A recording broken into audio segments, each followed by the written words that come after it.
നോക്കാം ഈ മണിക്കൂറിലെ പ്രധാന തലക്കെട്ടുകൾ. ലീഗിനെ മുൻനിർത്തി PV അൻവറിനെ അനുനയിപ്പിക്കാൻ കോൺഗ്രസ്. കൂടിക്കാഴ്ചയിൽ കുഞ്ഞാലിക്കുട്ടിയെ നിലപാടറിയിച്ച അൻവർ. UDF-ൽ അസോസിയേറ്റ് അംഗത്വം പോരെന്ന ആവശ്യം. ഘടകകക്ഷിയാക്കിയില്ലെങ്കിൽ മത്സരിപ്പിക്കുമെന്ന് തൃണമൂൽ. ഉപതെരഞ്ഞെടുപ്പിൽ BJP മത്സരിക്കില്ല, NDA ഘടകകക്ഷി BDJS മത്സരിക്കും.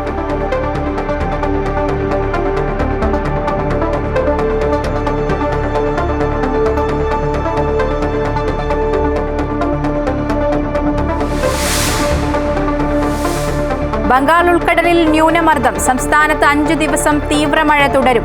കണ്ണൂർ, കോഴിക്കോട്, വയനാട് ജില്ലകളിൽ റെഡ് അലർട്ട്. 8 ജില്ലകളിൽ ഓറഞ്ച് അലർട്ട്. 9 നദികളിൽ പ്രളയ സാധ്യതാ മുന്നറിയിപ്പ്. മണിക്കൂറിൽ 60 കിലോമീറ്റർ വരെ ശക്തമായ കാറ്റിന് സാധ്യത.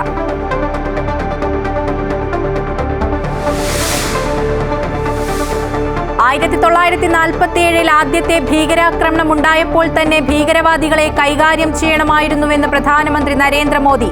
75 വർഷമായി ഭാരതം അനുഭവിക്കുന്നത് ഈ തെറ്റായ തീരുമാനത്തിന്റെ ഫലം. പാക് അധീന കശ്മീർ തിരിച്ചുപിടിക്കാതെ സൈനിക നടപടി നിർത്തേണ്ടെന്ന പട്ടേലിന്റെ വാക്കുകൾ കോൺഗ്രസ് സർക്കാർ അവഗണിച്ചുവെന്നും മോദി. കൊല്ലം തീരത്തടിഞ്ഞ കണ്ടെയ്നറുകൾ നീക്കം ചെയ്യാൻ നടപടി തുടങ്ങി. കടൽമാർഗം കൊണ്ടുപോകാൻ കഴിയാത്തവ പൊളിച്ച ശേഷം കരമാർഗം നീക്കം ചെയ്യും. ശക്തികുളങ്ങരയിലെ കണ്ടെയ്നറുകൾ ഗ്യാസ് കട്ടിംഗ് നടത്തി പൊളിക്കും. ആലപ്പുഴ തറയിൽ കടവിൽ അടിഞ്ഞവ കൊല്ലം യാർഡിലേക്ക് മാറ്റി.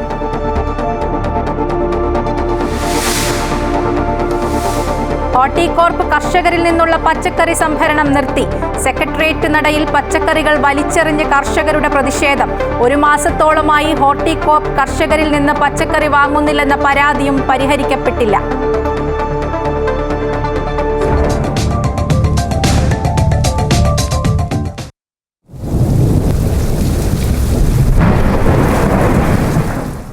സംസ്ഥാനത്ത് മഴ ശക്തമാകുന്നു. ഇന്ന് 3 ജില്ലകളിലാണ് റെഡ് അലർട്ട്. കോഴിക്കോട്, വയനാട്, കണ്ണൂർ ജില്ലകളിലാണ് റെഡ് അലർട്ട് പ്രഖ്യാപിച്ചിട്ടുള്ളത്. വരും ദിവസങ്ങളിലും ശക്തമായ മഴയ്ക്ക് സാധ്യത പ്രവചിച്ചിട്ടുണ്ട്. ആതിര രാധാകൃഷ്ണനുണ്ട് വിവരങ്ങളുമായി. ആതിര, വടക്കൻ ജില്ലകളിലടക്കം അതിശക്തമായ മഴയാണ്. നിലവിൽ സംസ്ഥാനത്തെ ഒരു സാഹചര്യം എന്തൊക്കെയാണ്? സംസ്ഥാനത്ത് അതിതീവ്ര മഴയ്ക്കുള്ള സാധ്യതയാണ് പ്രഖ്യാപിച്ചിരിക്കുന്നത്. സംസ്ഥാനത്ത് ഇന്ന് 3 ജില്ലകളിൽ റെഡ് അലർട്ട് പ്രഖ്യാപിച്ചിട്ടുണ്ട്. കോഴിക്കോട്, വയനാട്, കണ്ണൂർ ജില്ലകളിലാണ് ഇന്ന് റെഡ് അലർട്ട് ഉള്ളത്. വരും ദിവസങ്ങളിലും വിവിധ ജില്ലകളിൽ റെഡ് അലർട്ട് പ്രഖ്യാപിച്ചിട്ടുണ്ട്. ഇന്ന് 7 ജില്ലകളിൽ ഓറഞ്ച് അലർട്ടാണ്. പത്തനംതിട്ട, കോട്ടയം, എറണാകുളം, ഇടുക്കി, തൃശൂർ, പാലക്കാട്, മലപ്പുറം, കാസർഗോഡ് ജില്ലകളിലാണ് ഇന്ന് ഓറഞ്ച് അലർട്ട് പ്രഖ്യാപിച്ചിട്ടുള്ളത്. ഈ മത്സ്യത്തൊഴിലാളികൾക്കും ജാഗ്രതാ നിർദ്ദേശം നൽകിയിട്ടുണ്ട്. കടലാക്രമണത്തിനും കള്ളക്കടൽ സാധ്യതയുള്ളതിനാലും മത്സ്യത്തൊഴിലാളികൾ ഉൾപ്പെടെ കടലിൽ പോകരുത് എന്ന നിർദ്ദേശം നൽകിയിട്ടുണ്ട്. ചെറിയ വള്ളങ്ങളും ചെറിയ ബോട്ടുകളും കടലിൽ ഇറക്കരുത് എന്ന നിർദ്ദേശവുമുണ്ട്. അതോടൊപ്പം ശക്തമായ കാറ്റിനുള്ള ഒരു സാധ്യതയും പ്രഖ്യാപിച്ചിട്ടുണ്ട്. അതുകൊണ്ട് തന്നെ ഉരുൾപൊട്ടൽ, മണ്ണിടിച്ചൽ സാധ്യതയുള്ള പ്രദേശങ്ങളിൽ താമസിക്കുന്നവർ മാറി താമസിക്കണമെന്ന നിർദ്ദേശവും കാലാവസ്ഥാ വകുപ്പ് മുന്നറിയിപ്പ് നൽകുന്നുണ്ട്. അതോടൊപ്പം തന്നെ ഇടിമിന്നൽ സാധ്യതയും പ്രഖ്യാപിച്ചിട്ടുണ്ട്. ഈ ശക്തമായ കാറ്റിന് സാധ്യതയുള്ളതിനാൽ പല പ്രദേശങ്ങളിലും മരങ്ങൾ ഒടിഞ്ഞു വീണും കഴിഞ്ഞ ദിവസങ്ങളിലൊക്കെ അപകടം സംഭവിച്ചിരുന്നു. അതുകൊണ്ട് തന്നെ ജനങ്ങൾ ജാഗ്രത പാലിക്കണമെന്നാണ് കാലാവസ്ഥാ വകുപ്പ് മുന്നറിയിപ്പ് നൽകിയിട്ടുള്ളത്. ഈ മഴ പെയ്യുന്ന സാഹചര്യത്തിൽ നദികൾ മുറിച്ചു കടക്കാനോ നദികളോ മറ്റു ജലാശയങ്ങളിലോ കുളിക്കാനോ മീൻ പിടിക്കാനോ പാടില്ല എന്നുള്ള നിർദ്ദേശങ്ങളും കാലാവസ്ഥാ വകുപ്പ് മുന്നറിയിപ്പ് നൽകിയിട്ടുണ്ട്. അതുപോലെ തന്നെ ഈ ഡാമുകൾക്കരികിൽ താമസിക്കുന്നവരും മാറി താമസിക്കണം എന്ന തരത്തിലുള്ള നിർദ്ദേശവും നൽകിയിട്ടുണ്ട്. വരും ദിവസങ്ങളിൽ ശക്തമായ മഴയ്ക്കുള്ള മുന്നറിയിപ്പാണ് കാലാവസ്ഥാ വകുപ്പ് നൽകിയിരിക്കുന്നത്. മായ ശരി. വരും ദിവസങ്ങളിലും അതിശക്തമായ മഴയ്ക്ക് സാധ്യതയുണ്ടെന്നാണ് കാലാവസ്ഥാ വകുപ്പ് പ്രവചിച്ചിരിക്കുന്നത്. ആതിരയാണ് വിവരങ്ങൾ പങ്കുവച്ചത്. മലപ്പുറം വണ്ടൂരിൽ സ്വകാര്യ ബസ്സിന് മുകളിൽ മരം വീണ അപകടം. വണ്ടൂർ പുളിയക്കോടാണ് സംഭവം. ഒരു യാത്രക്കാരന് പരിക്കേറ്റു. ഫയർഫോഴ്സും പോലീസും എത്തി മരം മുറിച്ചു മാറ്റുകയാണ്. വടക്കൻ ജില്ലകളിലും ശക്തമായ മഴ തുടരുന്നു. വരും മണിക്കൂറുകളിലും കാസർഗോഡ്, കണ്ണൂർ, കോഴിക്കോട്, വയനാട്, മലപ്പുറം ജില്ലകളിൽ മഴ ശക്തമാകുമെന്നാണ് കാലാവസ്ഥാ വകുപ്പിന്റെ മുന്നറിയിപ്പ്. കനത്ത മഴയിൽ കോഴിക്കോട് മാവൂരിൽ താഴ്ന്ന പ്രദേശങ്ങൾ പൂർണ്ണമായും വെള്ളത്തിനടിയിലായി. ജനങ്ങളെ മാറ്റിപ്പാർപ്പിച്ചു. ചാത്തമംഗലം പഞ്ചായത്തിലെ ഇരവഴഞ്ഞി പുഴയോട് ചേർന്ന മേഖലകളിലും വെള്ളം കയറി. പെരുവയൽ പഞ്ചായത്തിന്റെ വിവിധ ഭാഗങ്ങളിലും വെള്ളപ്പൊക്കമുണ്ടായി. ചാലിയാറിൽ ജലനിരപ്പ് ക്രമാതീതമായി ഉയരുകയാണ്. കനത്ത മഴയെ തുടർന്ന് ഊർക്കടവിൽ റെഗുലേറ്ററിന്റെ ഷട്ടറുകൾ പൂർണ്ണമായും ഉയർത്തി. ഇതിനിടെ കോഴിക്കോട് അരീക്കാട് റെയിൽവേ ട്രാക്കിലേക്ക് വീണ്ടും മരം കടപുഴകി വീണ് ഗതാഗതം തടസ്സപ്പെട്ടു. ഇന്നലെ രാത്രി മരം വീണതിന് സമീപത്തു തന്നെയാണ് ഇന്നും മരം വീണത്. കോഴിക്കോട് ജില്ലയിലെ 3 ക്യാമ്പുകളിലായി 88 പേരാണ് നിലവിൽ കഴിയുന്നത്. വരുന്ന 3 മണിക്കൂറിൽ ശക്തമായ കാറ്റിനും മഴയ്ക്കും സാധ്യതയുള്ളതിനാൽ മലയോര തീരദേശ മേഖലയിലുള്ളവരോട് പ്രത്യേക ജാഗ്രത പുലർത്താൻ ജില്ലാ ഭരണകൂടം നിർദ്ദേശം നൽകി. മധ്യകേരളത്തിൽ ഇന്ന് മഴയ്ക്ക് ശമനമുണ്ട്. ഇന്ന് രാവിലെ മുതൽ ശക്തമായ മഴ എവിടെയും റിപ്പോർട്ട് ചെയ്തില്ല. കൊച്ചിയിലും സമാന സാഹചര്യമാണുള്ളത്. ഇടുക്കി, പാലക്കാട്, എറണാകുളം, ആലപ്പുഴ ജില്ലകളിൽ ഇന്ന് യെല്ലോ അലർട്ടാണ് പ്രഖ്യാപിച്ചിരിക്കുന്നത്. കൊച്ചിയിൽ ഇന്നലെ പെയ്ത ശക്തമായ മഴയിൽ പല ഭാഗങ്ങളിലായി നാശനഷ്ടങ്ങളുണ്ടായി. നെടുമ്പാശ്ശേരിയിൽ മരങ്ങൾ വീണ് 2 വീടുകൾ തകർന്നു. പലയിടത്തും വീടുകൾ ഭാഗികമായും തകർന്നിട്ടുണ്ട്. ആലുവ ഭാഗത്ത് റെയിൽവേ ട്രാക്കിലേക്ക് മരം വീണ് ട്രെയിൻ ഗതാഗതം തടസ്സപ്പെട്ടിരുന്നു. രാവിലെയോടെ തടസ്സങ്ങൾ മാറ്റി ട്രെയിൻ ഗതാഗതം പുനഃസ്ഥാപിച്ചു. ഇന്നലെ പെയ്ത മഴയിൽ ആലുവ ശിവക്ഷേത്രത്തിൽ വെള്ളം കയറി. ചെല്ലാനം, കണ്ണമാലി ഭാഗത്ത് കടലേറ്റം രൂക്ഷമായി. തീരദേശ മേഖലയിലടക്കം ജാഗ്രതാ നിർദ്ദേശം നൽകിയിട്ടുണ്ട്. സംസ്ഥാനത്ത് 4-5 ദിവസം കൂടി മഴ തുടരുമെന്ന് മന്ത്രി കെ രാജൻ. 586 വീടുകൾ ഭാഗികമായും 21 വീടുകൾ പൂർണ്ണമായും തകർന്നെന്നാണ് പ്രാഥമിക കണക്ക്. 29-30 തീയതികളിൽ മഴയും കാറ്റും ശക്തമാകുമെന്നും ഈ ദിവസങ്ങളിൽ പ്രത്യേക ജാഗ്രത പുലർത്തണമെന്നും മന്ത്രി പറഞ്ഞു. മലയോര മേഖലയിലുള്ള രാത്രി യാത്രയിൽ ജാഗ്രത കാണിക്കണമെന്നും അദ്ദേഹം കൂട്ടിച്ചേർത്തു. പരക്കെ മഴ പെയ്തിട്ടുണ്ടെന്ന് മാത്രമല്ല, പരക്കെ പെയ്ത മഴയ്ക്കകത്ത് ഏറ്റവും പ്രധാനപ്പെട്ട നാശനഷ്ടങ്ങൾ ഉണ്ടായിട്ടുള്ളത് മരങ്ങൾ കടപുഴകി വീഴുകയും അത് പലപ്പോഴും വിവിധങ്ങളായിട്ടുള്ള വീടുകളുടെ മീതെ വരികയും ഒക്കെ ചെയ്തിട്ടുള്ള ഒരു പൊതുവായിട്ടുള്ള സ്ഥിതി കാണാനുണ്ട്. പ്രാഥമികമായിട്ടുള്ള കണക്കുകൾ വിലയിരുത്തുമ്പോൾ സംസ്ഥാനത്തിൻ്റെ വിവിധ ഭാഗങ്ങളിലായി 586 വീടുകൾ ഭാഗികമായും 21 വീടുകൾ പൂർണ്ണമായും തകർന്നു എന്ന കണക്കാണ് ഇന്നലെ വൈകുന്നേരം വരെ നമുക്ക് ലഭ്യമായിട്ടുള്ളത്. എന്നാൽ ഇന്നലെ രാത്രിയുടെ കണക്ക് കൂടി വരുമ്പോൾ അത് കുറെ കൂടി വർദ്ധിക്കും എന്ന വിധത്തിലും കരുതുന്നുണ്ട്. 29-30 തീയതികളിൽ മഴയുടെ അളവും കാറ്റിൻ്റെ ശക്തിയും ഒരുപോലെ വർദ്ധിക്കുകയാണ്. അപ്പം അതുകൊണ്ട് 29-30 തീയതികളിൽ പ്രത്യേകമായിട്ടുള്ള ജാഗ്രത ഉണ്ടാകണം എന്ന് ജില്ലാ കളക്ടർമാരോടും താഴത്തുള്ള ബന്ധപ്പെട്ട ഉദ്യോഗസ്ഥന്മാരോടും അറിയിപ്പ് നൽകിയിട്ടുണ്ട്. ആലപ്പുഴ കാവാലം പഞ്ചായത്തിൽ മട വീണു. കാവാലം കൃഷിഭവൻ പരിധിയിൽപ്പെടുന്ന 1004 ഏക്കർ വിസ്തൃതിയുള്ള പാടശേഖരം മാണിക്യമംഗലം കായൽ മട വീണ് നശിച്ചു. ശക്തമായ മഴയും വേലിയേറ്റവുമാണ് മടവീഴ്ചയ്ക്ക് കാരണം. നിലവിൽ 40 മീറ്റർ വീതിയുണ്ട് മടയ്ക്ക്. സമയബന്ധിതമായി മട കുത്തിക്കിട്ടിയാൽ മാത്രമേ അടുത്ത പുഞ്ചകൃഷി സമയത്ത് കൃഷി ഇറക്കുവാൻ കഴിയുകയുള്ളൂ. തൃശൂർ ചേരുംകുഴിയിൽ കുളത്തിൽ വീണ് 10 വയസ്സുകാരൻ മരിച്ചു. ചേരുംകുഴി സ്വദേശി നീർച്ചാലിൽ സുരേഷിന്റെ മൂത്ത മകൻ സരുണാണ് മരിച്ചത്. ഒപ്പം വീണ സഹോദരൻ വരുണിനെ നാട്ടുകാർ രക്ഷപ്പെടുത്തി. സരുണിനെ വെള്ളത്തിൽ നിന്നും പുറത്തെടുത്ത് തൃശൂരിലെ സ്വകാര്യ ആശുപത്രിയിൽ എത്തിച്ചുവെങ്കിലും ജീവൻ രക്ഷിക്കാനായില്ല. സഹോദരൻ വരുണും ആശുപത്രിയിൽ ചികിത്സയിലാണ്.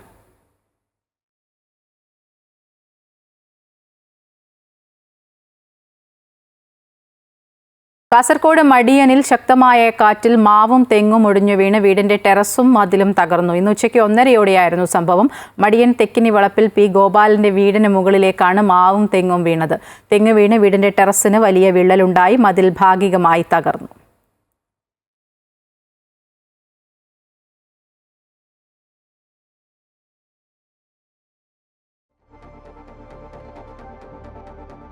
കാറ്റിലും മഴയിലും തൃശൂർ വടക്കാഞ്ചേരി മേഖലയിൽ വ്യാപക നാശനഷ്ടം. എങ്കക്കാട് മരം വീണ് വീടിന്റെ മേൽക്കൂര പൂർണ്ണമായി തകർന്നു. എങ്കക്കാട് പയറ്റുശാലയിൽ സേതുമാധവന്റെ വീടിന് മുകളിലേക്കാണ് പുളിമരം കടപുഴകി വീണത്. വീട്ടിന്റെ ടെറസ് പൂർണ്ണമായും തകർന്നു. തലനാരിഴയ്ക്കാണ് വീട്ടുകാർ രക്ഷപ്പെട്ടത്. വടക്കാഞ്ചേരി മേഖലയിൽ മരക്കൊമ്പുകൾ വീണ് വൈദ്യുതി ബന്ധം പൂർണ്ണമായും തടസ്സപ്പെട്ടു. നിലവിൽ ജീവനക്കാർ പല പ്രദേശങ്ങളിലും വൈദ്യുതി പുനഃസ്ഥാപിച്ചു വരികയാണ്. അകമല കുഴിയോട് പ്രദേശങ്ങളിലും കാറ്റിൽ മരങ്ങൾ കടപുഴകി വീണിട്ടുണ്ട്. മംഗലത്തും ചോറ്റുപാറ വാളൻകുന്ന് ഭാഗത്തും മരങ്ങൾ വീണ് വീടുകൾ തകർന്നു. വാളൻകുന്ന് ചങ്ങനാതുണ്ടത്തിൽ ജോഷിയുടെ വീടിന്റെ അടുക്കളയും തകർന്നു. മഴയായാൽ പിന്നെ കളക്ടർമാരുടെ പേജിലാകെ കമന്റുകളായും മെസ്സേജുകളായും അവധി ചോദിച്ചെത്തുന്നവരുടെ പെരുമഴയാണ്. അത്തരത്തിൽ പത്തനംതിട്ട ജില്ലാ കളക്ടർക്ക് വന്ന ഒരു മെസ്സേജും അതിന് അദ്ദേഹം നൽകിയ മറുപടിയുമാണ് ഇപ്പോൾ സമൂഹ മാധ്യമങ്ങളിൽ വൈറലാകുന്നത്. അവധി ചോദിച്ചയച്ച മെസ്സേജിൽ നിറയെ അക്ഷരത്തെറ്റ് ശ്രദ്ധയിൽപ്പെട്ടതോടെ അവധി ചോദിക്കാതെ സ്കൂളിൽ പോകാനും പ്രത്യേകിച്ച് മലയാളം ക്ലാസ്സിൽ കയറാനും മെസ്സേജ് അയച്ച വിദ്യാർത്ഥിക്ക് കളക്ടർ മറുപടി നൽകുകയായിരുന്നു. മെസ്സേജിന്റെ സ്ക്രീൻഷോട്ട് എടുത്ത് കളക്ടർ തന്നെയാണ് ഇൻസ്റ്റഗ്രാമിൽ സ്റ്റോറിയായി പങ്കുവച്ചത്.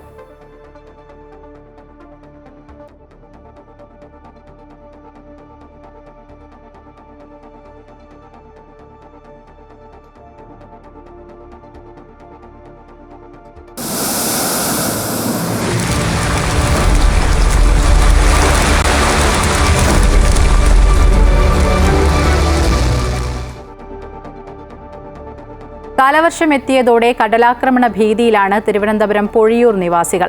വർഷങ്ങളായി തുടരുന്ന അവസ്ഥയ്ക്ക് ഇപ്പോഴും മാറ്റമൊന്നുമില്ല. എത്രയൊക്കെ പരാതി നൽകിയിട്ടും യാതൊരു പരിഹാരവുമില്ലെന്നും ആക്ഷേപമുണ്ട്.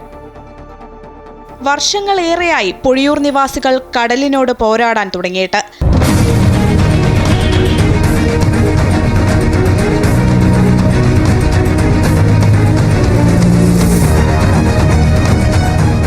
പലരുടെയും ആകെയുള്ള വീടും സ്ഥലവുമടക്കം കടലാക്രമണത്തിൽ ഇതിനോടകം നഷ്ടമായി.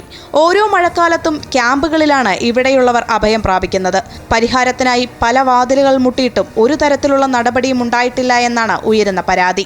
ഈ വർഷകാലത്ത് എല്ലാ ആൾക്കാരും വന്ന് നോക്കി പോകും. ഈ മത്സ്യത്തൊഴിലാളി എങ്ങനെ ജീവിക്കും ഇവിടെ? അല്ലെങ്കിൽ ഒരു സാക്ഷരത എന്ന് പറയുന്നത് മത്സ്യത്തൊഴിലാളി പണിക്ക് പോകണമല്ലോ. പണിക്ക് പോകാൻ പറ്റാതെ ഇവിടെ കിടന്ന് ജീവിക്കുന്ന സമയത്ത് ഞങ്ങൾ എന്താണ് ഇതിൻ്റെ ചെയ്യേണ്ടത്? ഇപ്പോൾ ഇതാ കടലും വീടുമായിട്ടൊക്കെ ഇരിക്കുകയാണ്. ഇതിൻ്റെ ഒരു പരിഹാരം എന്താണെന്ന് അവർ കണ്ടെത്തൂല്ല. അങ്ങനെ ഈ മത്സ്യത്തൊഴിലാളി ബുദ്ധിമുട്ടിച്ചിട്ട് അങ്ങനെ പോയാണ്. കടലിൽ പോകാൻ സാധിക്കാതെ ആയതോടെ യാതൊരുവിധ വരുമാന മാർഗവുമില്ലാതെ ബുദ്ധിമുട്ടുകയാണ് പൊഴിയൂരിലെ ജനങ്ങൾ. മരണം സംഭവിച്ചു കഴിഞ്ഞാൽ മൃതദേഹവും വഹിച്ച് കിലോമീറ്ററുകളോളം നടക്കേണ്ട ഗതികേടിലാണെന്നും പ്രദേശവാസികൾ പറയുന്നു. ഇപ്പോൾ മത്സ്യത്തൊഴിലാളിക്ക് ഇവിടെ ജീവിക്കാനുള്ള ഒരു വരുമാനം ഇല്ല. ഈ കാറ്റമഴ വന്നാലും ഈ കടല കൊണ്ട് ആർക്കും പോകാൻ പറ്റുന്നില്ല. ചെറിയ മരങ്ങളുണ്ട്. ഈ കടൽ വിടുന്നാലും ഇതിനെ നോക്കാതെ പോയാലും ഞങ്ങൾ 10 രൂപ പിടിച്ചിട്ട് വരും. കരയ്ക്ക് മീൻ മൂലം കിട്ടും. ഇപ്പോൾ ഒരു മീൻ വാങ്ങിക്കാൻ പോയാലും ഞങ്ങൾക്ക് ഒരു വീട്ടിൽ ചിലവിന് തന്നെ ഇല്ലെന്ന് പറഞ്ഞാലും 1000 രൂപ വീട്ടിൽ ഉണ്ടെങ്കിൽ തന്നെ ജീവിതം നടക്കും. ഇത് വന്ന കാലം തൊട്ട് ഞങ്ങൾ പടന്ന പാടാണ്. ഈ കടൽ വന്നിരുന്ന ഞങ്ങൾക്ക് ഇവിടെ കരയ്ക്കും കൂടെ കരമ്പടി വെള്ളമില്ല.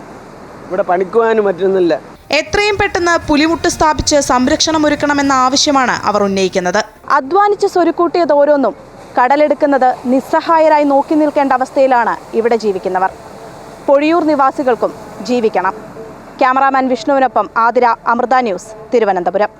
ശക്തമായ കാറ്റും മഴയ്ക്കുമൊപ്പം കാട്ടാന ഭീതിയിലുമാണ് ഇടുക്കി ചിന്നക്കനാൽ സിങ്കുകണ്ടത്തെ നാട്ടുകാർ. കഴിഞ്ഞ കുറച്ച് ദിവസങ്ങളായി അക്രമകാരിയായ ചക്കക്കൊമ്പൻ ജനവാസ മേഖലയിൽ തമ്പടിച്ച് നാശം വിതയ്ക്കുകയാണ്. കഴിഞ്ഞ ദിവസം രാത്രിയിലെത്തിയ കാട്ടാന സിങ്കുകണ്ടത്ത് വീടിടിച്ച് നിരത്തി. ശക്തമായ കാറ്റും മഴയുമാണ് ഇടുക്കി ചിന്നക്കനാൽ സിങ്കുകണ്ടം മേഖലയിൽ. ഇതിനോടൊപ്പമാണ് കാട്ടാനകളും നാട്ടിൽ നാശം വിതയ്ക്കുന്നത്. ആക്രമണകാരിയായ ചക്കക്കൊമ്പൻ ജനവാസ മേഖലയിൽ നിന്ന് കാട് കയറാൻ തയ്യാറായിട്ടില്ല. BL രാവിലെ റേഷൻ കട ചക്കക്കൊമ്പൻ തകർത്തിരുന്നു. കഴിഞ്ഞ രാത്രിയിലെത്തിയ ഒറ്റയാൻ സിങ്കുകണ്ടത്ത് അമൃത സുരേഷ് എന്ന തോട്ടം തൊഴിലാളിയുടെ വീട് ഇടിച്ചു തകർത്തു. കുട്ടികളുമായി അമൃത തമിഴ്നാട്ടിൽ പോയിരുന്നതിനാൽ ദുരന്തം ഒഴിവായി. ഇത് 2ാം തവണയാണ് ചക്കക്കൊമ്പൻ ഇവരുടെ വീട് തകർക്കുന്നത്. ഇപ്പോൾ കഴിഞ്ഞ പ്രാവശ്യം ഒരു 4 മാസത്തേക്ക് മുമ്പിൽ വന്നിട്ടാണ് തട്ടി ഈ വീട്. അന്നേരവും ഗവൺമെൻറ്റുമായിട്ടോ ഇതുമായിട്ടോ എനിക്ക് ഒരു സപ്പോർട്ട് എനിക്ക് കിട്ടിയില്ല. ഇപ്പോൾ 2ാമത്തെ ഇന്നലെ ഞാൻ നാട്ടിന് എനിക്ക് 2 പിള്ളേരുള്ളതാണ് മക്കൾ. ഒരാൾ 5ലും ഒരാൾ 1ാം ക്ലാസ്സിൽ ഈ വർഷം ചേർക്കണം. എനിക്ക് 2 പിള്ളേരും ഉണ്ട്. ഇപ്പോൾ ഈ മഴയും കാറ്റത്ത് കറണ്ടില്ല. എനിക്ക് ഈ വീട്ടിലേക്ക് കറണ്ടും ഇല്ലാത്ത അങ്ങനത്തെ സംവിധാനവും എനിക്കില്ല. വീടില്ല. എനിക്കിപ്പോൾ യാണ വന്നിട്ട് ഇപ്പോൾ തട്ടി. ഇപ്പോൾ ഞാൻ 2 പിള്ളേരുമായിട്ട് ഇതിനകത്ത് കിടക്കുവാണെങ്കിൽ ഇപ്പോൾ ഞങ്ങൾ ഇന്നലെ നിങ്ങളെ കൂട്ടിമുറിച്ച് മൊത്തത്തിൽ കളഞ്ഞനെ നിങ്ങളെ. ഏതാനും മാസം മുമ്പ് ചക്കക്കൊമ്പൻ ഇതേ വീട് തകർത്തതിന് ശേഷം കടം വാങ്ങിയും മറ്റുമാണ് 2 മുറികളുള്ള പുതിയ വീട് നിർമ്മിച്ചത്. ഇതും തകർത്തതോടെ കൊച്ചുകുട്ടികളുമായി ഇനി എവിടേക്ക് പോകുമെന്ന ആശങ്കയിലാണ് ഈ കുടുംബം. മഴക്കാലം ശക്തമായ സാഹചര്യത്തിൽ പ്രദേശത്തെ തോട്ടങ്ങളിലും കാട്ടാനകൾ കൂട്ടമായി തമ്പടിക്കുന്നുണ്ട്. MC Boban, Amrita news, Idukki. നിലമ്പൂർ ഉപതെരഞ്ഞെടുപ്പിൽ UDFനെ പ്രതിസന്ധിയിലാക്കി നിലപാട് കടുപ്പിച്ച് PV അൻവർ. അനുനയ നീക്കങ്ങൾ തുടരുമ്പോഴും 2 ദിവസത്തെ സമയമാണ് PV അൻവറും തൃണമൂൽ കോൺഗ്രസും നൽകിയിട്ടുള്ളത്. KPCC അധ്യക്ഷൻ ഉൾപ്പെടെയുള്ളവരുമായി അകലം പാലിക്കുന്ന PV അൻവർ കുഞ്ഞാലിക്കുട്ടിയെ കണ്ട് നിലപാട് അറിയിച്ചിട്ടുണ്ട്. നിലമ്പൂർ നിയമസഭാ ഉപതെരഞ്ഞെടുപ്പിൽ വലിയ വിജയപ്രതീക്ഷയുടെ മുൻപിലായിരുന്നു UDF. എന്നാൽ ഇന്ന് PV അൻവർ പ്രതിസന്ധിയുടെ മുൾമുനയിലേക്ക് UDFനെ എത്തിച്ചിരുന്നു. ഇത്തവണയില്ലെങ്കിൽ അടുത്ത നിയമസഭാ തെരഞ്ഞെടുപ്പിൽ വിജയസാധ്യതയുള്ള സീറ്റിനു വേണ്ടിയാണ് അൻവറിന്റെ നീക്കങ്ങൾ. അതിന് UDF നേതൃത്വം വഴങ്ങാതിരുന്നാൽ കാര്യങ്ങൾ കൈവിട്ടു പോകും. ഇതിനോടകം PK കുഞ്ഞാലിക്കുട്ടിയെ കണ്ട് അൻവർ നിലപാട് അറിയിച്ചിട്ടുണ്ട്. അദ്ദേഹം എല്ലാ ഘടകകക്ഷികളെയും കാണുന്ന കൂട്ടത്തിൽ ഞങ്ങളെ കണ്ടുവന്നേ ഉള്ളൂ. അത് കഴിഞ്ഞതിന് ശേഷം ഘടകകക്ഷികൾ എന്നുള്ള അങ്ങോട്ടും ഇങ്ങോട്ടും ആശയവിനിമയം നടത്തൽ സാധാരണയാണ്. UDFൻ്റെ മുമ്പിൽ വന്നിരിക്കുന്ന ഇലക്ഷൻ്റെ മുമ്പുള്ള UDFൻ്റെ മുമ്പിൽ വന്നിരിക്കുന്ന പ്രശ്നങ്ങളൊക്കെ എല്ലാവരും കൂടി കൈകാര്യം ചെയ്യണം. അല്ലാതെ ഞങ്ങൾ പ്രത്യേകമായിട്ട് ഉള്ള മീഡിയേഷനൊന്നുമില്ല. ഞങ്ങൾ പരമ്പരാഗതമായി ചില രീതികളുണ്ട്. ആ നിലയിൽ ഞങ്ങൾ UDFൻ്റെ പ്രശ്നം വന്നാൽ തീർച്ചയായിട്ടും ഇടപെടുമല്ലോ. അൻവറിന് പിന്നിൽ ശക്തമായ നിലപാടെടുത്താണ് തൃണമൂൽ കോൺഗ്രസ് നിൽക്കുന്നത്. 2 ദിവസത്തിനകം UDF തീരുമാനമെടുത്തില്ലെങ്കിൽ PV അൻവർ നിലമ്പൂരിൽ സ്ഥാനാർത്ഥിയാകുമെന്നാണ് തൃണമൂലിന്റെ ഭീഷണി. അത്തരമൊരു സാഹചര്യമുണ്ടായാൽ കോൺഗ്രസിന്റെ മനക്കോട്ട തകരും. സർക്കാർ വിരുദ്ധ CPM വിരുദ്ധ വോട്ടുകളിൽ ഭിന്നിപ്പുണ്ടാകും. അങ്ങനെ വന്നാൽ നേരിയ ഭൂരിപക്ഷത്തിൽ കടന്നുകൂടാമെന്ന പ്രതീക്ഷ ഇടതുപക്ഷം പങ്കുവയ്ക്കുന്നുണ്ട്. അതുകൊണ്ട് തന്നെ പൊതുസമ്മതനായ സ്വതന്ത്ര സ്ഥാനാർത്ഥി എന്ന നിലയ്ക്കാണ് കാര്യങ്ങൾ. മറിച്ച് ഒരു നീക്കമുണ്ടായാൽ CPM സംസ്ഥാന സെക്രട്ടേറിയറ്റ് അംഗം M സ്വരാജിന് നറുക്കു വീഴും. കഴിഞ്ഞ ഏതാനും മാസങ്ങളായി നിലമ്പൂർ ക്യാമ്പ് ചെയ്ത് താഴെത്തട്ടു മുതൽ തെരഞ്ഞെടുപ്പ് പ്രചരണത്തെ ഏകോപിപ്പിക്കുന്നത് സ്വരാജാണ്. മണ്ഡലം നിലനിർത്തുമെന്ന് നേതാക്കൾ ആത്മവിശ്വാസം പ്രകടിപ്പിക്കുന്നുണ്ടെങ്കിലും കാര്യങ്ങൾ അത്ര എളുപ്പമല്ലെന്ന് CPMന് അറിയാം. അതുകൊണ്ട് തന്നെ UDF വോട്ടുകളിൽ ഉണ്ടാകുന്ന വിള്ളലാണ് LDFന് പ്രതീക്ഷ. അമൃത ന്യൂസ്, മലപ്പുറം. ലീഗിനെ മുൻനിർത്തി PV അൻവറിനെ അനുനയിപ്പിക്കാൻ കോൺഗ്രസ്. പ്രാദേശിക നേതാക്കൾ അൻവറിനെ കണ്ട് അനുനയ ശ്രമങ്ങൾ തുടരുകയാണ്. അൻവർ അയയുന്നതായാണ് സൂചന. TK അരവിന്ദനുണ്ട് വിവരങ്ങളുമായി. അരവിന്ദൻ, കഴിഞ്ഞ ദിവസങ്ങളൊക്കെ PV അൻവർ പറഞ്ഞത് കോൺഗ്രസിൽ നിന്ന് ആര് മത്സരിച്ചാലും പിന്തുണയ്ക്കുമെന്നാണ്. അത് കഴിഞ്ഞൊരു ദിവസം പോലും ആയില്ല. ഉപാധികളുമായി അൻവർ രംഗത്ത് വരികയാണ്. ഈ കോൺഗ്രസിന്റെ അനുനയ ശ്രമങ്ങളൊക്കെ ഫലം കാണുന്നുണ്ടോ? എത്രത്തോളം വെല്ലുവിളിയാകും അൻവറിന്റെ ഈ തീരുമാനം കോൺഗ്രസിന്? കോൺഗ്രസ് ഈ വെല്ലുവിളി ഏറ്റെടുത്തിരിക്കുന്നു എന്നുള്ളതാണ് ഏറ്റവും അവസാനമായി നമുക്ക് പറയാൻ കഴിയാവുന്ന കാര്യം. ഇപ്പോൾ പ്രതിപക്ഷ നേതാവ് VD സതീശൻ പറഞ്ഞത് ഈ തെരഞ്ഞെടുപ്പിൽ എന്ത് നിലപാട് സ്വീകരിക്കണമെന്ന് PV അൻവറിന് തീരുമാനിക്കാമെന്നാണ്. UDF സ്ഥാനാർത്ഥിയുടെ പ്രചരണവുമായി PV അൻവർ സഹകരിച്ചാൽ അഭിപ്രായം പറയുമെന്നും അദ്ദേഹം പറയുന്നു. ഇതിന്റെ അർത്ഥം അൻവറിനെ ഇഷ്ടം പോലെ ചെയ്യാം, UDF ഒരു കാര്യത്തിലും വഴങ്ങുന്ന പ്രശ്നമില്ല എന്ന് തന്നെയാണ്. എന്നാൽ അൻവർ സഹകരിക്കുകയാണെങ്കിൽ അങ്ങോട്ട് സഹകരിക്കാമെന്നുള്ള ഒരു ഉപാധിയും VD സതീശൻ മുന്നോട്ട് വെക്കുന്നു. ഈ നിലപാട് തന്നെയായിരിക്കും വരും ദിവസങ്ങളിൽ UDF എടുക്കുക എന്നുള്ളതാണ് നമുക്കറിയാൻ ഇന്നത്തെ ഇവരുടെ അഭിപ്രായത്തിൽ അറിയാൻ സാധിക്കുന്നത്. അങ്ങനെ വന്നാൽ അൻവർ ഇനി എന്ത് നിലപാട് എടുക്കും എന്നുള്ളതാണ് നോക്കിക്കാണേണ്ടത്. അൻവർ സമവായത്തിന് ശ്രമിച്ചിരുന്നു. കോൺഗ്രസിന്റെ പ്രാദേശിക നേതാക്കളുമായും അതുപോലെ തന്നെ ലീഗുമായി ബന്ധപ്പെട്ടെല്ലാം പ്രശ്നങ്ങൾ പരിഹരിക്കാനുള്ള ശ്രമം അൻവറിന്റെ ഭാഗത്തുനിന്ന് ഉണ്ടായിരുന്നു. എന്നാൽ പ്രതിപക്ഷ നേതാവ് വിലങ്ങടിച്ചതോടെ ഇത് ഏത് നിലയിൽ മുന്നോട്ട് പോകുന്ന ആശങ്ക അൻവറിനുണ്ട്. അതിനാൽ തന്നെ അൻവർ എന്ത് നിലപാടെടുക്കും എന്നുള്ളതിനെ ആശ്രയിച്ചായിരിക്കും ഇനിയുള്ള മുന്നോട്ടുള്ള കാര്യങ്ങൾ പോകുന്നത്. അതേസമയം നിലമ്പൂരിൽ UDF പ്രചരണവുമായി മുന്നോട്ട് പോവുകയാണ്. ആര്യാടൻ ഷൗക്കത്ത് പ്രചരണം രാവിലെ മുതൽ തന്നെ തുടങ്ങിക്കഴിഞ്ഞു. UDFിന്റെ നേതൃയോഗം നിലമ്പൂരിൽ കഴിഞ്ഞിരിക്കുന്നു. അതേസമയം LDFിന്റെ നേതൃയോഗം, സംസ്ഥാന സെക്രട്ടേറിയറ്റ് യോഗവും ഇപ്പോൾ നിലമ്പൂരിൽ അവസാനിച്ചു. പക്ഷേ സ്ഥാനാർത്ഥിയുടെ കാര്യത്തിൽ ഇന്ന് ചർച്ചകൾ നടന്നു, പക്ഷെ തീരുമാനമായിട്ടില്ല. 30-ന് വീണ്ടും സെക്രട്ടേറിയറ്റ് കൂടി അവിടെ തീരുമാനിക്കുമെന്നുള്ളതാണ് നമുക്കിപ്പോൾ അറിയാൻ കഴിയുന്നത്. പ്രതികരണം ആരാഞ്ഞപ്പോൾ ഒരാഴ്ചയ്ക്കുള്ളിൽ പ്രഖ്യാപിക്കുമെന്ന് നേരത്തെ തന്നെ പറഞ്ഞിട്ടുണ്ടല്ലോ എന്നായിരുന്നു CPM സംസ്ഥാന സെക്രട്ടറി MV ഗോവിന്ദൻ മറുപടി പറഞ്ഞത്. എന്തായാലും അവർ പൊതുസമ്മതനായ ഒരു സ്ഥാനാർത്ഥിയെക്കുറിച്ച് തന്നെയാണ് ചിന്തിക്കുന്നത് എന്നാണ് നമുക്ക് അറിയാൻ സാധിക്കുന്നത്. 30-ന് ഈ കാര്യത്തിൽ തീരുമാനമാകും. NDA ആകട്ടെ ഇപ്പോൾ സ്ഥാനാർത്ഥിയെ BDJSന് കൈമാറിയിരിക്കുകയാണ്. BJP സ്ഥാനാർത്ഥിയെ നിർത്തേണ്ട എന്നൊരു തീരുമാനത്തിലെത്തിയിരിക്കുന്നു. എന്തായാലും അക്കാര്യത്തിലും ഉടൻ തീരുമാനമുണ്ടാകും എന്നാണ് നമുക്ക് അറിയാൻ സാധിക്കുന്നത്. മായ. UDF പ്രചരണവുമായി മുന്നോട്ട് പോവുകയാണ്. ഇനി അൻവറിന്റെ നിലപാട് എന്താണ് ഇക്കാര്യത്തിലെന്നാണ് അറിയേണ്ടതുള്ളത്. അരവിന്ദനാണ് വിവരങ്ങൾ പങ്കുവച്ചത്. ഈ തെരഞ്ഞെടുപ്പിൽ എന്ത് നിലപാട് സ്വീകരിക്കണമെന്നത് PV അൻവർ തീരുമാനിക്കണമെന്ന് പ്രതിപക്ഷ നേതാവ്. UDF സ്ഥാനാർത്ഥിയുടെ പ്രചാരണവുമായി PV അൻവർ സഹകരിച്ചാൽ UDF അഭിപ്രായം പറയും. UDF നേതൃയോഗത്തിന് ശേഷം മാധ്യമപ്രവർത്തകരോട് സംസാരിക്കുകയായിരുന്നു അദ്ദേഹം. അല്ലല്ല, അത് അദ്ദേഹം തീരുമാനിക്കും. അത് അദ്ദേഹമാണ് ഇങ്ങനൊരു അഭിപ്രായ വ്യത്യാസം പറഞ്ഞത്. അപ്പോൾ തെരഞ്ഞെടുപ്പുമായി സഹകരിക്കണോ വേണ്ടയോ എന്നുള്ള തീരുമാനം എടുക്കേണ്ടത് അദ്ദേഹമാണ്. തെരഞ്ഞെടുപ്പുമായും സ്ഥാനാർത്ഥിയുടെ പ്രചരണവുമായും അദ്ദേഹം സഹകരിച്ചാൽ തീർച്ചയായിട്ടും ഞങ്ങൾ ഒരുമിച്ച് പോകും. ഞങ്ങൾക്ക് അതിൻ്റെ അത്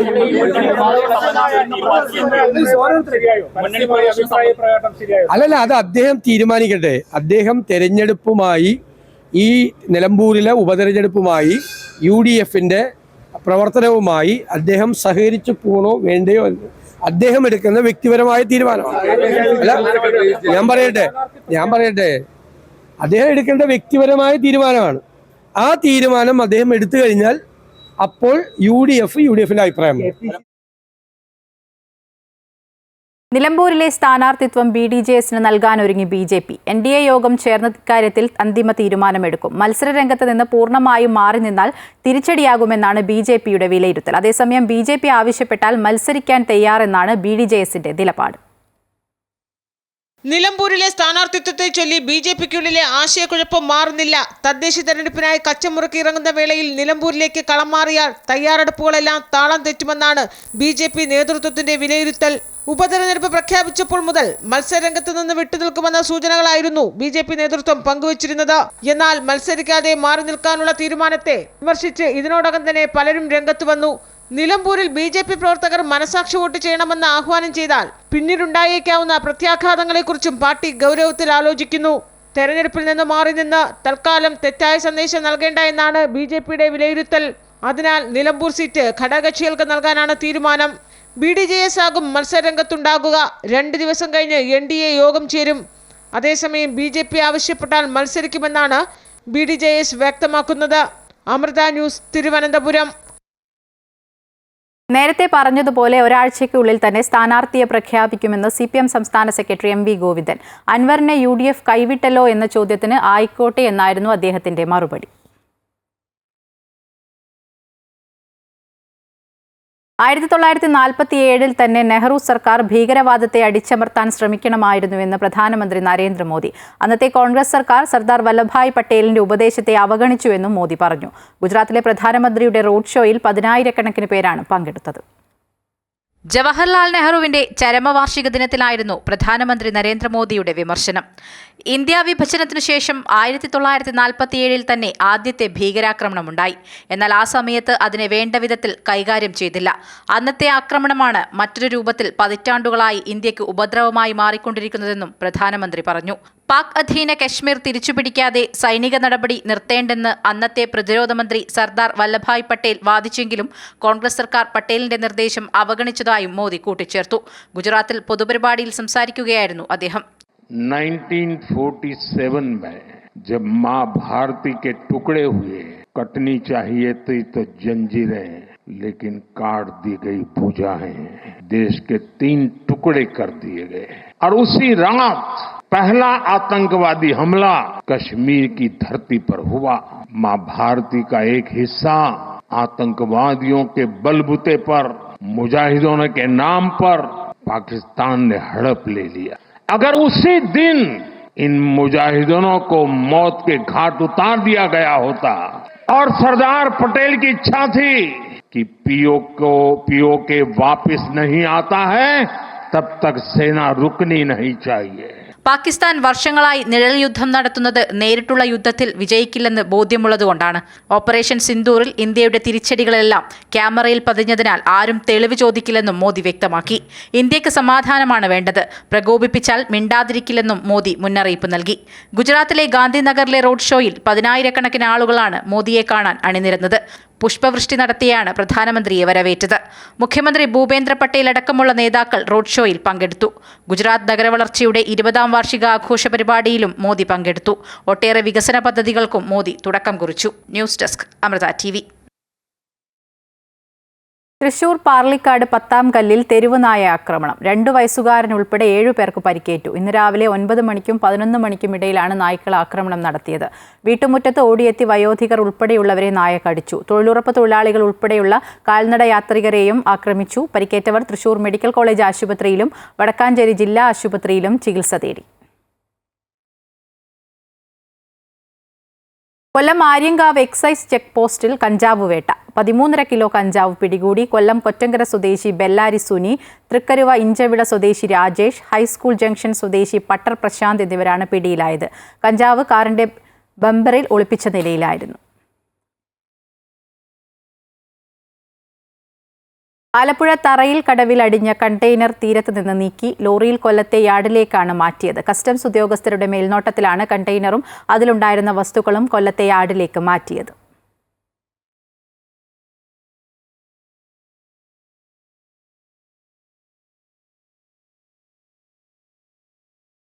കൊല്ലം തീരത്തടിഞ്ഞ കണ്ടെയ്നറുകൾ നീക്കം ചെയ്യുന്നതിനുള്ള നടപടികൾ ആരംഭിച്ചു. കൊല്ലം തുറമുഖത്തേക്കാണ് കണ്ടെയ്നറുകൾ മാറ്റുന്നത്.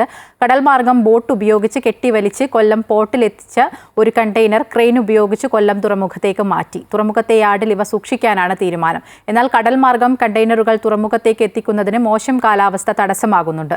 ശക്തികുളങ്ങരയിൽ തീരത്തടിഞ്ഞ കണ്ടെയ്നറുകൾ അവിടെ വെച്ച് തന്നെ ഗ്യാസ് കട്ടർ ഉപയോഗിച്ച് മുറിച്ച് ചെറുകഷ്ണങ്ങളാക്കി റോഡ് മാർഗമായിരിക്കും തുറമുഖത്തേക്ക് എത്തിക്കുക. 35 കണ്ടെയ്നറുകളാണ് നിലവിൽ കസ്റ്റംസിന്റെ കണക്കിൽ കൊല്ലം തീരത്ത് അടിഞ്ഞിട്ടുള്ളത്. കൊല്ലം പോർട്ടിലെത്തിച്ച കണ്ടെയ്നറിൽ പ്ലാസ്റ്റിക് ഉൽപ്പന്നങ്ങളുടെ നിർമ്മാണത്തിന് ഉപയോഗിക്കുന്ന പോളിത്തിലിനാണെന്ന് കണ്ടെത്തി. IB ഉദ്യോഗസ്ഥയുടെ ആത്മഹത്യയിൽ പ്രതി സുഗാന്ത് റിമാൻഡിൽ. ജൂൺ 10 വരെയാണ് റിമാൻഡ് ചെയ്തിരിക്കുന്നത്. വഞ്ചിയൂർ ഫസ്റ്റ് ക്ലാസ് മജിസ്ട്രേറ്റ് കോടതി നമ്പർ 4 സുഗാന്തിനെ റിമാൻഡ് ചെയ്തത്. നാളെ പേട്ട പോലീസ് കസ്റ്റഡി അപേക്ഷ നൽകും. കഴിഞ്ഞ ദിവസം സുഗാന്തിന്റെ മുൻകൂർ ജാമ്യാപേക്ഷ ഹൈക്കോടതി തള്ളിയിരുന്നു. ഇതിന് പിന്നാലെ സുഗാന്ത് പോലീസിൽ കീഴടങ്ങുകയായിരുന്നു. മാർച്ച് 24-നാണ് തിരുവനന്തപുരം പേട്ടയ്ക്ക് സമീപം IB ഉദ്യോഗസ്ഥയെ റെയിൽവേ ട്രാക്കിൽ മരിച്ച നിലയിൽ കണ്ടെത്തിയത്.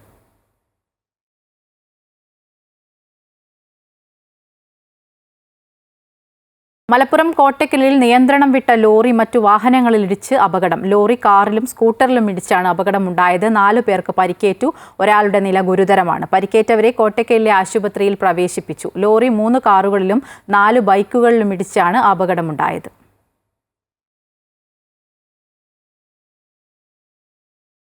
സെക്രട്ടേറിയറ്റ് നടയിൽ പച്ചക്കറികൾ വലിച്ചെറിഞ്ഞ് കൃഷിക്കാരുടെ പ്രതിഷേധം.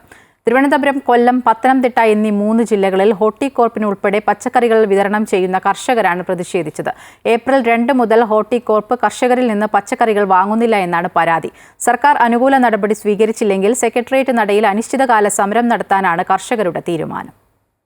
2011 കോടികൾ ചെലവിട്ട് കർഷകരുടെ ക്ഷേമത്തിനായി നിർമ്മിച്ച നെടുമങ്ങാട് അന്താരാഷ്ട്ര മാർക്കറ്റിൽ ഇപ്പോൾ സ്ഥിതി ദയനീയമാണ്. വർഷങ്ങളായി കാട്ടാക്കട, നെടുമങ്ങാട്, വാമനപുരം തുടങ്ങിയ ഗ്രാമീണ മേഖലകളിലെ കർഷകർ അവരുടെ ഉൽപ്പന്നങ്ങൾ ഇവിടെയാണ് നൽകുന്നത്. ഹോർട്ടികോർപ്പ് ഉൾപ്പെടെയുള്ള വിപണന കേന്ദ്രങ്ങളിൽ ഇവിടെ നിന്നാണ് പച്ചക്കറികൾ വിതരണം ചെയ്യുന്നത്. 15 കിലോയിലധികം ഉൽപ്പന്നങ്ങൾ ഉണ്ടെങ്കിൽ വാഹനങ്ങൾ കൃഷിയിടത്തെത്തിയും ശേഖരിച്ചിരുന്നു. എന്നാൽ ഇപ്പോൾ സ്ഥിതി അതല്ല. ഇക്കഴിഞ്ഞ ഏപ്രിൽ മുതൽ കർഷകരിൽ നിന്ന് ഉൽപ്പന്നങ്ങൾ പരിമിതമായ അളവിൽ മാത്രമാണ് വാങ്ങുന്നത്. ഹോർട്ടികോർപ്പിന് മാർക്കറ്റില്ല എന്ന കാരണം പറഞ്ഞാണ് കർഷകരുടെ ഉൽപ്പന്നങ്ങൾ മടക്കി അയക്കുന്നത്.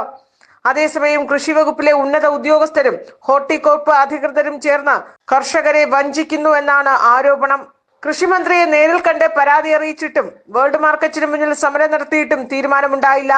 ഇതേ തുടർന്നാണ് സെക്രട്ടേറിയറ്റ് നടയിൽ പച്ചക്കറികൾ വലിച്ചെറിഞ്ഞ് പ്രതിഷേധിച്ചത്. കാർഷിക ഉൽപ്പന്നങ്ങൾ ഹോർട്ടികോർപ്പാണ് 50% മാർക്കറ്റിൽ നിന്ന് ശേഖരിക്കുന്നത്. മറ്റ് പ്രൈവറ്റ് ആൾക്കാർ എടുത്തു പോയതിനു ശേഷം ബാക്കി വരുന്ന മുഴുവൻ ഉൽപ്പന്നങ്ങളും ഹോർട്ടികോർപ്പ് ശേഖരിക്കണം എന്നുള്ള ഒരു നിയമത്തിന്റെ അടിസ്ഥാനത്തിലാണ് ഈ മാർക്കറ്റ് പ്രവർത്തിക്കുന്നത്. എന്നാൽ ഈ ഏപ്രിൽ മാസം 2-ാം തീയതി മുതൽ യാതൊരു മുന്നറിയിപ്പുമില്ലാതെ ഒരു അപ്രഖ്യാപിത നിയന്ത്രണം ഏർപ്പെടുത്തി. ഇപ്പൊ ഈ മാർക്കറ്റ് പ്രവർത്തിക്കുന്നത് കാപ്പോ എന്ന് പറയുന്ന ഒരു പ്രൈവറ്റ് കമ്പനിയുടെ കീഴിലാണ്. അപ്പൊ ഇതിൽ കുറേയധികം ദുരൂഹതയുണ്ടെന്നും ആ ആശങ്കകൾ, കർഷകരുടെ ആശങ്കകൾ പരിഹരിക്കണമെന്നും കാണിച്ച് നമ്മൾ മന്ത്രിക്ക് പരാതി കൊടുത്തിട്ടുണ്ട്. പക്ഷെ ഇന്ന് വരെ ഒരു തീരുമാനം ഉണ്ടായിട്ടില്ല. ഈവൻ ഒരു മീറ്റിംഗ് അവർ നടത്തിയെങ്കിലും അതിന്റെ മിനിറ്റ്സ് പോലും പുറത്തുവിടാൻ സർക്കാർ ഇതുവരെ തയ്യാറായിട്ടില്ല. 29-ന് കൃഷിമന്ത്രിയുടെ വസതിയിലേക്ക് പ്രതിഷേധ ധർണ നടത്തും. അനുകൂല നടപടി ഉണ്ടായില്ലെങ്കിൽ സെക്രട്ടേറിയറ്റ് നടയിൽ അനിശ്ചിതകാല സമരവുമായി മുന്നോട്ടു പോകാനാണ് കർഷകരുടെ തീരുമാനം. Amrita news, Thiruvananthapuram. Kerala advertising industries association 13ാം സംസ്ഥാന സമ്മേളനം മെയ് 31-ന് കൊച്ചിയിൽ നടക്കും. കലൂർ ഗോകുലം കൺവെൻഷൻ സെന്ററിൽ നടക്കുന്ന സമ്മേളനം മന്ത്രി പി രാജീവ് ഉദ്ഘാടനം ചെയ്യും. ഔട്ട്ഡോർ പരസ്യമേഖലയിൽ 2.5 പതിറ്റാണ്ടായി സജീവമാണ് KAIA. കേരളത്തിലെമ്പാടുമുള്ള 1000-ഓളം പരസ്യ വ്യവസായ സ്ഥാപനങ്ങളിൽ 10,000-ലധികം തൊഴിലാളികളും വർക്ക്ഷോപ്പ്, ഫാബ്രിക്കേഷൻ, ബോർഡ് ഫിറ്റിംഗ് പോലെയുള്ള മറ്റ് അനുബന്ധ സ്ഥാപനങ്ങളിൽ 20,000-ഓളം തൊഴിലാളികളും ഈ മേഖലയിൽ തൊഴിൽ ചെയ്തു വരുന്നു. സംസ്ഥാന സമ്മേളനത്തിന് മുന്നോടിയായി മെയ് 29-ന് മറൈൻ ഡ്രൈവ് വാക്ക്വേയിൽ ലഹരി വിരുദ്ധ റാലി സംഘടിപ്പിക്കും. സംസ്ഥാനത്തെ എല്ലാ ജില്ലകളിലും KAIA ലഹരി വിരുദ്ധ റാലികൾ നടത്തി വരികയാണ്. അതിന്റെ സമാപന റാലിയാണ് മറൈൻ ഡ്രൈവിൽ നടക്കുക. ഇടുക്കി ഹൈറേഞ്ചിന്റെ കവാടവും അഭിമാനവുമായ ദക്ഷിണേന്ത്യയിലെ ആദ്യ ആർച്ച് പാലത്തിന് 90 വയസ്സ് തികയുന്നു. പെരിയാറിന് കുറുകെ 1930കളിൽ പണി കഴിപ്പിച്ച നേര്യമംഗലം പാലമാണ് കഴിഞ്ഞ 9 പതിറ്റാണ്ടായി ഇടുക്കിക്കാർക്ക് പുറം ലോകത്തേക്കുള്ള വാതായനം തുറന്നു നൽകി ഇന്നും പുതുമയോടെ നിലനിൽക്കുന്നത്. കേരളത്തെ പിടിച്ചുലച്ച 2 മഹാപ്രളയങ്ങളെ അതിജീവിച്ച നേര്യമംഗലം പാലവും പരിസരവും സഞ്ചാരികളുടെ ഇഷ്ടയിടം കൂടിയാണ്. ഇടുക്കിക്കാർക്ക് നേര്യമംഗലം പാലം ഗ്രഹാതുരത ഉണർത്തുന്ന ഒരുപാട് ഓർമ്മകൾ നൽകുന്നതാണെങ്കിൽ സഞ്ചാരികൾക്ക് ഈ പാലം പെരിയാറിന് മുകളിൽ വനത്തോട് ചേർന്നുള്ള കൗതുക നിർമ്മിതി കൂടിയാണ്. ഇതുവഴി ഒരിക്കലെങ്കിലും കടന്നുപോയ ഏതൊരാൾക്കും ഈ പാലത്തെ മറക്കാനാവില്ല. അത്രയേറെ ഓർമ്മകളിൽ തങ്ങി നിൽക്കുന്ന അനുഭവമാണ് നേര്യമംഗലം പാലം സമ്മാനിക്കുക. 1924 മഹാപ്രളയത്തിൽ അന്ന് മാങ്കുളത്തുകൂടിയുണ്ടായിരുന്ന ആലുവ മൂന്നാർ റോഡ് ഒലിച്ചുപോയി. ഇതോടെയാണ് കോതമംഗലത്തു നിന്നും നേര്യമംഗലത്തെത്തി അടിമാലി വഴി മൂന്നാറിലേക്ക് പുതിയ പാത തുറന്നത്. ഇതിന്റെ ഭാഗമായി നിർമ്മിച്ച നേര്യമംഗലം പാലം 1935 മാർച്ചിൽ രാമവർമ്മ ശ്രീചിത്തിര തിരുനാളാണ് ഗതാഗതത്തിനായി തുറന്നു നൽകിയത്. ഏറെ വെള്ളപ്പൊക്കങ്ങളും പ്രകൃതി ദുരന്തങ്ങളെയും അതിജീവിച്ച് ഈ 2018 വെള്ളപ്പൊക്കത്തിൽ പാലത്തിൻ്റെ മുകൾ ഭാഗത്ത് എത്തുന്ന തരത്തിൽ വെള്ളം മുട്ടുകയും എന്നാലും പാലത്തിന് യാതൊരു കേടുപാടുകളോ മറ്റു ബുദ്ധിമുട്ടുകളോ ഒന്നുമില്ലാതെ ആ പാലം വളരെ ശക്തമായി തന്നെ നിലനിൽക്കുന്നതാണ്. പുഴയും കാടും പച്ചപ്പും നിറഞ്ഞ പ്രകൃതി മനോഹാരിതയ്ക്ക് നടുവിൽ ഇടുക്കിയുടെ പ്രവേശന കവാടമായി തല ഉയർത്തി നിൽക്കുന്ന നേര്യമംഗലം പാലവും പരിസര പ്രദേശങ്ങളും ഇന്ന് സഞ്ചാരികളുടെ ഇഷ്ടകേന്ദ്രമായി മാറിക്കഴിഞ്ഞു. പഴയ പാലത്തിന് സമാന്തരമായി പുതിയ പാലത്തിന്റെ നിർമ്മാണ ജോലികൾ പുരോഗമിക്കുകയാണ്. പാലത്തിന്റെ ചരിത്ര പ്രാധാന്യം കണക്കിലെടുത്ത് ഇതൊരു ചരിത്ര സ്മാരകമാക്കി മാറ്റണമെന്നും പാലത്തോട് ചേർന്നുള്ള ബോട്ട് ജെട്ടി പ്രവർത്തനക്ഷമമാക്കി കൂടുതൽ സഞ്ചാരികളെ ഇവിടേക്ക് ആകർഷിക്കണമെന്നും ആവശ്യമുയരുന്നുണ്ട്. MC Boban, Amrita news, Idukki.